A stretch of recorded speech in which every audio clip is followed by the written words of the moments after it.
Hello friends, एक बार फिर से स्वागत है आपका हमारे यूट्यूब चैनल पर।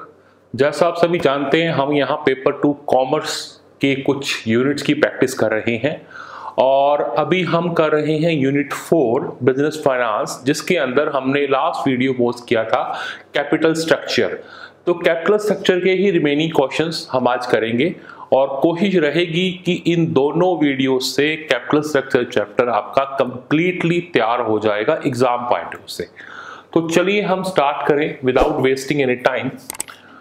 आज के लिए फर्स्ट क्वेश्चन आपका रहेगा, which of the following is incorrect for the NOI approach. ये बात कर रहा है साहब सेकंड अप्रोच की, जिसका नाम है net operating income approach, David Durand के द्वारा दी गई अप्रोच, जिसमें ये कहा गया था कि capital structure decisions are totally irrelevant for the valuation of firm. इस केस में होता क्या है, कहता जैसे ही हम इक्विटी डेट की बात कर रहे थे, अगर आप इस रेशो को बढ़ाएंगे, यानी आप डेट की संख्या बढ़ाएंगे, लीवरेज को बढ़ाएंगे, तो इक्विटी का रिस्क परसेप्शन बढ़ जाएगा, जिस वजह से इक्विटी की कॉस्ट बढ़ जाती है और सस्ते डेट लेने का बेनिफिट आपको पास नहीं होगा।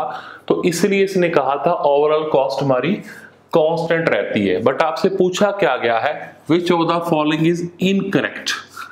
गलत ऑप्शन ढूंढना है आपको। देखो, KO कांस्टेंट है, बिल्कुल ठीक है। KD कांस्टेंट है, बिल्कुल ठीक है। KE कांस्टेंट है, ये गलत है, क्योंकि इसमें निकालते क्या होते हैं हम, KE क्या करती है, as we increase the debt KE also increases. Cost of equity increases with the increase in the leverage, and reason being कि सब इक्विटी का रिस्क परसेप्शन बढ़ जाता है। तो right answer will be the C1। 22 again incorrect की बात कर रहा है। ये किसकी बात कर रहा है, ये कि फर्म के वैल्यूएशन की बात। कौन सी स्टेटमेंट इसमें इनकरेक्ट है, देखें आप। इन द फर्स्ट स्टेटमेंट कहता साहब, in the initial preposition MM model argues that the value is independent of the financing mix. Correct है ये बात? क्यों? MM मॉडल ने क्या कहा था इनिशियल प्रपोजिशन में, कि जो वैल्यू है उस पे फर्क नहीं पड़ता, आप डेट इक्विटी को चेंज कर दे। क्लियर? सेकंड स्टेटमेंट में total value of levered and unlevered firms भी सेम, दोनों की वैल्यू सेम होगी। क्यों होगी? कहता अदरवाइज, अगर सेम नहीं होगी तो क्या होगा, otherwise arbitrage process will take place. तो ये दोनों बातें बिल्कुल ठीक है MM अप्रोच के हिसाब से। थर्ड आते हैं, total value incorporate borings by the firm, कि जो टोटल वैल्यू फर्म की निकालते हैं MM अप्रोच के अंदर, उसमें हम बोरिंग्स कौन सी लेते हैं, कॉर्पोरेट बोरिंग्स, जो फर्म ने बोरो कर रखा है, but exclude the personal boring. बिल्कुल ठीक बात है। पर्सनल बोरिंग्स कंपनी क्यों लेगी, क्योंकि कि तीनों स्टेटमेंट करेक्ट है। तो right answer should be D। और अगर आप चेक भी करेंगे D को, देखें पढ़ के क्या लिखा हुआ है D के अंदर, D option, total value does not change because underlying risk does not change with the financing mix। Financing mix change करने से रिस्क कंपोजिशन में चेंज आता है, यानी ये वाली बात क्या है, इनकरेक्ट है, जो हमें चाहिए थी। तो ये बात होगी आपकी MM अप्रोच की। चलिए 23rd, ये बहुत सिंपल क्वेश्चन है। Which of the following appearing in the balance sheet generates the tax advantage and hence affects the capital structure, कि इन दिए गए सोर्सेज में से किस सोर्स का हमें टैक्स का एडज मिलता है, एडवांटेज मिलता है। तो वो कौन सा होता है, लॉन्ग टर्म डेट, क्योंकि लॉन्ग टर्म डेट के ऊपर आप जो इंटरेस्ट पे करते हो, interest is a tax deductible expenditure. Tax deductible का मतलब आई होप आप समझते हो। मान लीजिए दो अलग अलग फर्म्स हैं, मैंने दोनों का प्रॉफिट शो कर दिया एग्जांपल के तौर पे, A and B, both are earning at a same level 1000। एक कंपनी है, उसने डिवेंचर ले रखे हैं क्योंकि वो लीवर्ड फर्म है, and suppose the interest of debenture is ₹200, और जबकि B कंपनी क्या है, अनलीवर्ड है। अनलीवर्ड का मतलब है इसके पास सिर्फ इक्विटी है, डेट नहीं है, तो ये इंटरेस्ट पे नहीं करेगी। तो इंटरेस्ट पे करने के बाद जो हमारा EBT बचेगा, जिसको हम बोलते हैं earning before tax, that comes to ₹800 and 1000 for B and let the tax rates are 50%। तो अगर हाफ टैक्स का रेट हो तो ये टैक्स पे करेगा 400, ये टैक्स पे करेगा 500। तो देखा जाए तो क्या हुआ, ए कंपनी की, लीवर्ड कंपनी की टैक्स लायबिलिटी बी कंपनी से कंपेयर करें तो 100 रुपीज का आपको क्या हुआ, टैक्स बेनिफिट।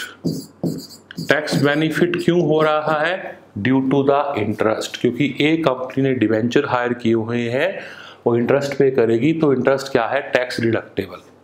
तो आपका आंसर रहेगा इसमें बी। चलिए 24th, ये क्या कह रहा है साहब, इन ऑर्डर टू डिजाइन, कि जब भी हम ऑप्टिमम कैपिटल स्ट्रक्चर की बात करते हैं तो कंपनी को क्या करना चाहिए। Optimal capital structure, as I said, ये वर्ड कहाँ आया था, हमने जो थर्ड थ्योरी हमारी पढ़ी थी जिसका नाम था ट्रेडिशनल अप्रोच, और उसको हम नाम देते हैं साहब मिडवे, उसको हम नाम देते हैं इंटरमीडिएट अप्रोच। इंटरमीडिएट अप्रोच के अंदर क्या कहा गया था कि साहब आपने नेट इनकम अप्रोच पढ़ा, आपने नेट ऑपरेटिंग इनकम अप्रोच पढ़ा। नेट इनकम के अंदर वो कह रहा है साहब रेलिवेंट है, फर्म की वैल्यू पे इफेक्ट पड़ता है due to the change in the debt equity mix. NOI कहता है साहब बिल्कुल फर्क नहीं पड़ता। तो दोनों के बीच का रास्ता निकाला था हमने ट्रेडिशनल अप्रोच में, जिसने पहली बार ये टर्म यूज की थी ऑप्टिमल कैपिटल स्ट्रक्चर, यानी ऑप्टिमम कैपिटल स्ट्रक्चर के लिए क्या जरूरी है। आप देखें कैसे ला सकती है कंपनी, डेट को मैक्सिमम करके, डेट को मिनिमम, या minimum weighted average cost of capital, या मिनिमम कॉस्ट ऑफ इक्विटी। तो राइट आंसर क्या रहेगा, minimum weighted average cost of capital, जिसको हम ओवरऑल कॉस्ट ऑफ कैपिटल भी कहते हैं, KO।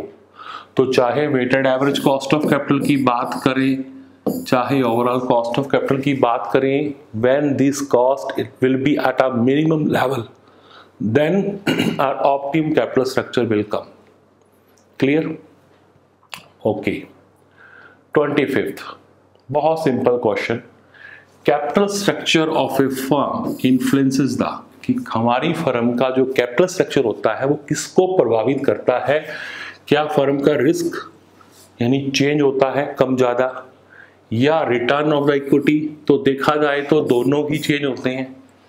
अगर हम डेट को बढ़ाएंगे तो रिस्क बढ़ेगा। रिस्क क्यों बढ़ेगा, क्योंकि इंटरेस्ट का फाइनेंशियल बर्डन पड़ जाएगा। अगर इन केस प्रॉफिट कम होंगे then again you have to pay the interest, है ना। इंटरेस्ट क्या होता है, फाइनेंशियल बर्डन है, you have to pay respective of the profit और लॉस। और दूसरी बात है, रिस्क की बात करें, रिस्क की बात डेट के लिए होगी, रिटर्न की बात किसके लिए होगी, इक्विटी के लिए। क्योंकि अगर इक्विटी का अर्निंग पर शेयर कम होगा तो रिटर्न तो इफेक्ट होगा वो। तो कैपिटल स्ट्रक्चर डिसीजन के अंदर हम दो बातें देखते हैं, एक तो रिस्क ऑफ द फर्म की बात करते हैं और एक बात करते हैं रिटर्न टू द इक्विटी। चलिए 26th, again same kind of question. जब हम कैपिटल स्ट्रक्चर को डिजाइन करते हैं तो इनमें से, इन चार ऑप्शन में से कौन से पॉइंट को कंसीडर नहीं करते। नॉट वर्ड आया हुआ है, आप देखो। साइज ऑफ कंपनी मैटर्स, क्योंकि जब आप मार्केट में पैसा रेज करने जाते हो, इक्विटी या debt, at that time investor ये देखता है कि कंपनी कैसी है, उसका साइज कितना बड़ा है, वॉल्यूम कितना बड़ा, टर्नओवर कितना बड़ा है उसका। और टैक्स रेट, बट ऑब्वियस है टैक्स रेट तो हमें तभी तो इंटरेस्ट का बेनिफिट होगा। थर्ड, लोकेशन ऑफ प्लांट, इसका कोई भी बेनिफिट नहीं है। यानी कि जब भी हम कैपिटल स्ट्रक्चर की बात करें which is a financial decision, तो फाइनेंशियल डिसीजन कैपिटल स्ट्रक्चर का होता है इक्विटी और डेट के मिक्स को तय करने के लिए, ना कि प्लांट की लोकेशन को देखने के लिए। जबकि बाकी आप देखिए डाइल्यूशन ऑफ कंट्रोल, आप समझते हो कि जब हम नए शेयर इशू करते हैं, इक्विटी की संख्या बढ़ाते हैं, तो उनकी जो पर शेयर अर्निंग है वो डाइल्यूट हो जाती है, कम हो जाती है। तो ये तीनों फैक्टर अफेक्ट करते हैं। जो फैक्टर अफेक्ट नहीं करता, इसने पूछा था नॉट, तो नॉट में आएगा साहब location of the plant does not affect the capital structure decisions. Okay, come to the next one. An optimal capital structure is one. Optimal capital structure कौन सा होगा, व्हेन द एमपी, एमपी का मेरा मतलब यहां पर क्या है, मार्केट प्राइस पर शेयर। और शेयर कौन सा? ऑब्वियसली हम बात करते हैं इक्विटी की। तो इक्विटी शेयर का प्राइस ऑप्टिमम कैपिटल स्ट्रक्चर के अंदर क्या होगा?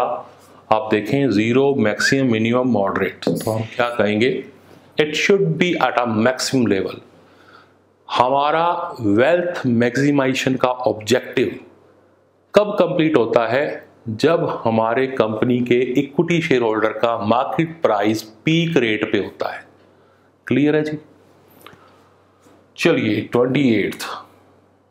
28th के अंदर एक क्वेश्चन आता है, एजेंसी कॉस्ट।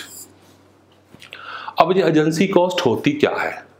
कहता इट अराइजेस ड्यू टू, पहली बात, फाइनेंस के अंदर एजेंसी कॉस्ट को हम दो तरीके से देखते हैं।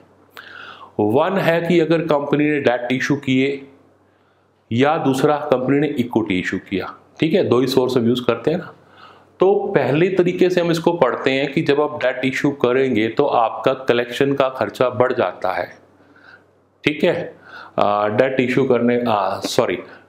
इशू करेंगे या इक्विटी इशू करेंगे तो जो सीनियर मैनेजमेंट है और जो कंपनी के शेयर होल्डर्स हैं उनके अंदर जो कन्फ्लिक्ट आता है due to the financing mix, उसको हम बोलते हैं agency cost. Agency cost debt को लेकर भी होती है, एजेंसी कॉस्ट इक्विटी को लेकर भी होती है। तो आपके दिए गए ऑप्शन में देखें आप क्या है, कॉस्ट ऑफ प्रोडक्शन बढ़ाने से एजेंसी कॉस्ट बिल्कुल नहीं बढ़ेगी। हायरिंग मोर एम्प्लॉइज, ऑपरेशन डिसीजन है साहब, एंड सेल डिक्लाइन नहीं। तो राइट आंसर क्या है? Increase in the debt. तो सिंपल है, जब इक्विटी और डेट का मिक्स आप चेंज करने जाते हैं तो जो कन्फ्लिक्शन आता है between the management and the honours of the firm, that is called agency cost. उसके बहुत सारे टाइप्स होते हैं, खैर हमें उस पर नहीं जाना। तो यहां इसका राइट आंसर क्या रहेगा? सी। 29th, which of the following is not affected? क्या पूछा है आपसे? कैपिटल स्ट्रक्चर से अफेक्ट नहीं होगा। देखो आप, टैक्स लायबिलिटी कैसे इफेक्ट होगा? क्योंकि कैपिटल स्ट्रक्चर का मीनिंग क्या होता है कि आपकी फर्म में कितना इक्विटी है और कितना डेट है। तो जितना डेट ज्यादा होगा टैक्स लायबिलिटी कम होगी, क्योंकि आपको इंटरेस्ट का टैक्स बेनिफिट मिलने वाला है। Return on equity, obviously EPS से फर्क पड़ता है। अर्निंग पर शेयर किससे बिलोंग करता है? अगेन इक्विटी से। तो कैपिटल स्ट्रक्चर से किस पे इफेक्ट नहीं पड़ता? That is our operating profit. Operating profit से मेरा मतलब यहां पर है EBIT। आपकी कंपनी कितना प्रॉफिट कमा रही है इससे डिसाइड नहीं होता कि आपके पास कितना इक्विटी है, कितना डेट है। ये तो फाइनेंसिंग मिक्स की बात हो रही है, इसका प्रॉफिट होने से फर्क नहीं है। हाँ, प्रॉफिट होने के बाद उसका डिस्ट्रीब्यूशन कैसे होता है कि साहब डेट को कितना इंटरेस्ट मिलेगा, इक्विटी को कितना EPS मिलेगा, गवर्नमेंट को कितना टैक्स मिलेगा। तो ये बाकी सारे पॉइंट हमने ले लिए, यानी ये होता है, ये होता है, ये होता है। जो नहीं फर्क पड़ता वो किस पे नहीं पड़ता? आपके EBIT पे, ऑपरेटिंग प्रॉफिट पे। तो right answer will be the C। Okay, come to the next 30th question. While increasing the debt proportion in the capital structure, which one of the following should be considered? तो जैसे मैंने कहा, capital structure का मतलब ही ये होता है कि हम इक्विटी और डेट के मिक्स की बात करते हैं। सपोज आज की डेट में मेरे पास इक्विटी डेट लगा हुआ है 50-50, हाफ, और मुझे लग रहा है इट शुड बी 70। तो इसको 70 करूंगा, यानी इसको बढ़ाऊंगा तो इक्विटी कम करना पड़ेगा। तो ऐसा होता है, तो कहता कौन सी चीज को कंसीडर किया जाएगा? While increasing the debt proportion in the capital structure, which one of the following should be considered? Cash flow क्यों चाहिए? क्योंकि आपको इंटरेस्ट पे करना है। ऑपरेटिंग प्रॉफिट अभी हमने पढ़ा, प्रॉफिट के बाद इंटरेस्ट, बाद में टैक्स, बाद में प्रेफरेंस, फिर equity. Financial risk no doubt जुड़ा हुआ है इसके साथ, डेट के साथ। तो आंसर विल बी डी, यानी ये सभी के सभी फैक्टर जो है वो अफेक्ट करते हैं कैपिटल स्ट्रक्चर के डिसीजंस को। 31, which of the following may be ignored? अब देखें आप, कुल मिलाकर सभी क्वेश्चन में कॉमन बात निकल के आ रही है पिछले 3-4 क्वेश्चन में कि जब कैपिटल स्ट्रक्चर को डिजाइन करते हैं तो कौन सी बातों का ध्यान रखते हैं, कौन सी बातों का ध्यान नहीं रखते। तो कहता किसको आप इग्नोर कर सकते हो, देखें profitability, we can't ignore it. Flexibility होती है कि आपके इक्विटी डेट को कितना आप चेंज कर सकते हो। कंट्रोल फिलॉसफी होती है इक्विटी की फिलॉसफी क्या है, शेयर होल्डर को क्या लगता है हमारे को मैनेजमेंट में कितना कंट्रोल चाहिए।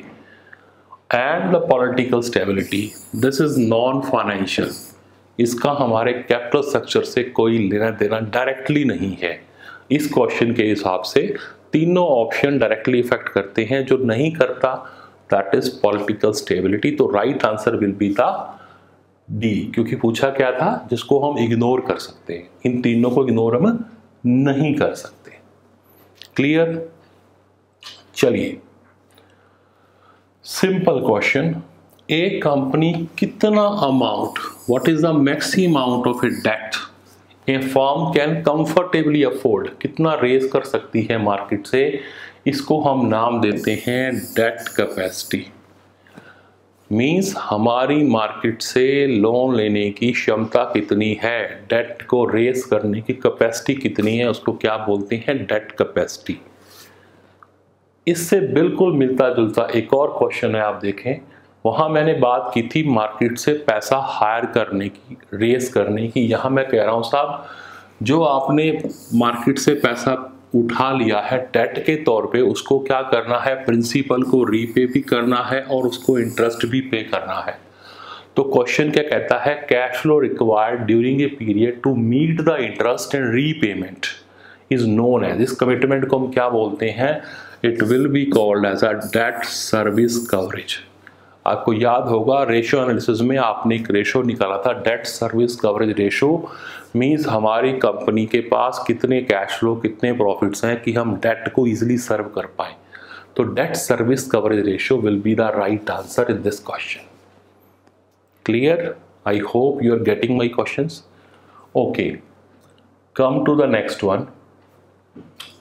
इन the packing order theory, packing order theory क्या है, बेसिकली 1984 के अंदर ये थ्योरी आई थी, गिवन बाय द मेयर्स। इसके अंदर क्या कहा गया था, कहता first priority is given.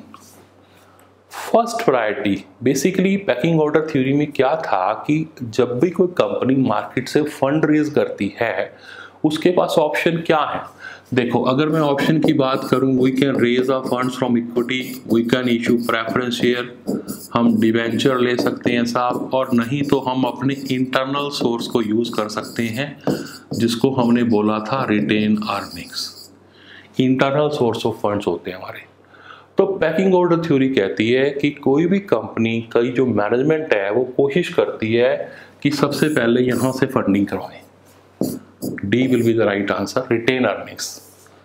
Firstly, we should try to raise the funds from our internal sources. Internal sources कौन से हैं, जो हमने अपने प्रॉफिट में से बचा के रखे हुए हैं। दूसरी बात, पैकिंग ऑर्डर थ्योरी में एक और बात कही गई थी कि usually companies avoid to issue equity. हमेशा इक्विटी इशू करना फेवरेबल नहीं होता, क्योंकि इन्वेस्टर को ये लगता है कि जो कंपनी की मैनेजमेंट इक्विटी इशू कर रही है, यानी कि मैनेजमेंट को बेटर पता है कंपनी की इंफॉर्मेशन क्या है, कितने प्रॉफिट्स हैं। इसका मतलब उनकी माइंड में ये आता है कि कंपनी ओवर वैल्यूड है, तभी ये शेयर की संख्या बढ़ाना चाहते हैं। तो इसलिए थोड़ा सा वो कम तवज्जो देते हैं ऐसी कंपनी को। तो इसलिए यहाँ पर जो पैकिंग ऑर्डर थ्योरी के जो क्वेश्चन हमारा है वो ये था कि पहली प्रायोरिटी, प्राथमिकता हम पैसा लेते टाइम किसको देंगे, तो हम देंगे साहब रिटेन अर्निंग्स को। चलिए 35, two firms are virtually identical. अब मैं बात कर रहा हूं MM अप्रोच की। MM अप्रोच में आपने देखा होगा दो फर्म हम लेते हैं, एक लीवर्ड फर्म और एक लेते हैं अनलीवर्ड। लीवर्ड फर्म मतलब इक्विटी एंड डेट दोनों यूज करती है, और अनलीवर्ड हम किसको बोलते हैं, जहां पर हम सिर्फ और सिर्फ क्या यूज करते हैं, इक्विटी।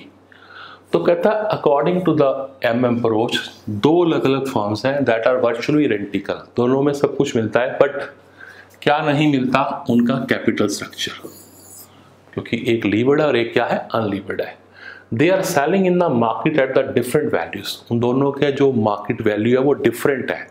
तो अकॉर्डिंग टू MM क्या होगा, कहता one will be greater risk of bankruptcy. क्या ऐसा होगा कि एक कंपनी का, यानी एक कंपनी, ए और बी नहीं बोल रहा मैं, किसी एक कंपनी की बैंकरप्सी होने के चांसेस ज्यादा होंगे, दिवालिया होने के चांसेस ज्यादा होंगे। दूसरा point, the firm with the greater financial leverage will have the higher value. क्या ऐसा होगा कि जिसके पास लीवरेज ज्यादा होगा उसकी वैल्यू ज्यादा होगी। Third, this proves that markets can not be efficient. क्या ये माना जाए कि मार्केट एफिशिएंट नहीं है। And the last one, this will not continue. कहता है ऐसा सेम नहीं होगा कि लीवर्ड फर्म की वैल्यू हमेशा ज्यादा होगी। क्यों नहीं होगा। कहता because arbitrage will eventually cause the firm to sell at the same value. So right answer is are D. आपको दिखने में लग रहा होगा कि बी आंसर भी ठीक हो सकता है, बट डी जो इंफॉर्मेशन है, जो बी में सॉरी ऑप्शन दिया गया है, वो अधूरा है। इसको कंप्लीट करती है स्टेटमेंट डी कि साहब अगर लीवर्ड फर्म की वैल्यू ज़्यादा होगी अनलीवर्ड से तो एक टाइम के बाद उसकी वैल्यू डाउन आ जाएगी, क्योंकि आर्बिट्रेज प्रोसेस स्टार्ट हो जाएगा। आर्बिट्रेज हम पढ़ते हैं क्या होता है, शिफ्टिंग करते हैं, शेयर होल्डर हायर वैल्यू में से एग्जिट कर जाते हैं, लो वैल्यू कंपनी में एंटर कर जाते हैं। क्लियर। तो इसका राइट आंसर क्या होगा, डी। और इसी आर्बिट्रेज के लेकर एक और क्वेश्चन मैं आपके से शेयर करूंगा 36। देखें आप इसमें क्या था। कहता था use of borrowing by an individual, क्योंकि अभी हम बात कर रहे थे ना आर्बिट्रेज। तो आर्बिट्रेज कब होगा, जब एक इन्वेस्टर, हम एमएम की जंक्शन पढ़ते हैं, there is a perfect capital market, investors behave rationally, they can buy or sell n number of shares, no transaction cost is there, no taxes are there. तो जब एक इंडिविजुअल ऐसा करेगा, इन्वेस्टर ऐसा करेगा कि लीवर्ड कंपनी में से एग्जिट करके अनलीवर्ड में एंटर करेगा। अब वो अनलीवर्ड में एंटर क्यों करेगा, क्योंकि आज की डेट में इसकी वैल्यू ज्यादा है, इसकी वैल्यू कम है, यानी ये शेयर महंगा सेल हो रहा है, महंगे को सेल कर देगा और सस्ते में जाएगा। पर ऐसा करने के लिए वो पर्सनल बोरिंग करेगा। और एमएम ने अजम्पशन ली थी कि जिस रेट पे कंपनी फंड्स बोरो करती है उसी रेट ऑफ इंटरेस्ट पे इन्वेस्टर भी पर्सनल बोरिंग कर सकता है, जिसको हमने नाम दिया था होम मेड लीवरेज। आपको याद होगा लास्ट वीडियो में मैंने इस टर्म को बोला था, home made leverage means when investor borrows the funds at a same rate of interest at which the company borrows। तो कंपनी को नहीं इंसिस्ट कर रहा वो कि जी आप लीवर्ड कंपनी बन जाओ। वो क्या करेगा, ऐसी कंपनी में इन्वेस्ट करेगा जिसके पास डिवेंचर नहीं है, यानी उसको लीवरेज का बेनिफिट नहीं मिल रहा, पर वो पर्सनल लीवरेज ले रहा है, डेट ले रहा है, उसको हम नाम देंगे होम मेड लीवरेज। क्लियर। तो आई होप ये आप करेंगे। ऑल्दो लिटिल बिट बोरिंग होता है कई बार लेक्चर, क्योंकि मेरे एक बेसिक सी नेचर कह लो, प्रैक्टिस कह लो, I usually focus on my work. ठीक है, मैं मतलब कोई टाइम पास के लिए वो आपको स्टोरी नहीं सुनाऊंगा, कोई जोक क्रैक नहीं कर सकता। ठीक है, और बट मुझे लगता है कि अगर 20-30 मिनट्स के वीडियो में भी आप सीरियसली नहीं करेंगे तो कोई फ़ायदा नहीं है। ठीक है, तो प्लीज़ सिंसियरली आप इसको करें, you will get a lot of benefit. Fine, तो इसकी प्रैक्टिस करें। और जो लोग फर्स्ट टाइम हमारा वीडियो देख रहे हैं प्लीज़ हमारे चैनल को सब्सक्राइब करें और बेल आइकन के बटन को जरूर प्रेस करें ताकि आपको नोटिफिकेशन मिलता रहे। तो मिलेंगे हम नेक्स्ट वीडियो में। Till then, thank you.